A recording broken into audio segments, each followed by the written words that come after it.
And tonight is a big night for the Springfield Thunderbirds as they kick off their quest for a Calder Cup title. They're scheduled to face the Providence Bruins in Rhode Island for Game 1 of their first-round series. While they're on the road, lots of fans are expected to gather and watch the action in downtown Springfield. That's where we find Western Mass News reporter Matt Price. So, Matt, how are things going over there?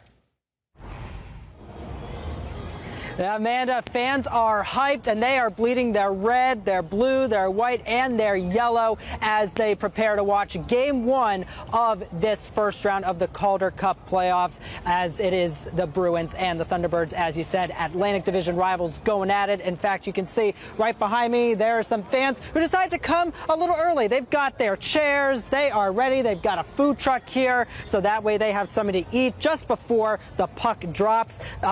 We spoke to Springfield Thunderbirds President Nate Costa just yesterday. He said he hopes thousands of people are coming to watch Game 1 between Springfield and Providence, and it will be shown on the screen right there on top of a Tap Sports Bar and Grill in between the Roar Comedy Club and the side entrance to the casino. And with no rain in the forecast, temperatures in the 60s, it's a beautiful night to watch some playoff hockey. Let's do a little bit of a game preview. Again, it's the Thunderbirds and the Bruins. Springfield enters with a record of 34, 32, 2 and 4. Providence at 41, 23, 5 and 3. Thunderbirds won 7 games against the Bruins this year. So while the Bruins have a better record than the Thunderbirds this season, Springfield has had Providence's number. That said, it's the playoffs, which means the regular season, it does not matter anymore. We should also note whoever wins this series will take on the 2-time defending Calder Cup champion Hershey Bears in the Atlantic Division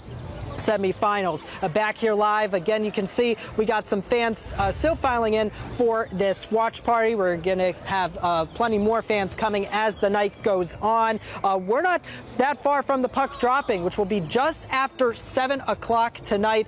Game 2 will be Friday night at the Mass Mutual Center, and if there's a Game 3, it will be Sunday afternoon. Should be a fun one as the Calder Cup playoffs get underway tonight, and these fans, they are excited. You all excited over there? Yep, they're excited. You can hear it right there. So with that, that's the latest live from MGM Springfield here in downtown Springfield. Matt Price, Western Mass News.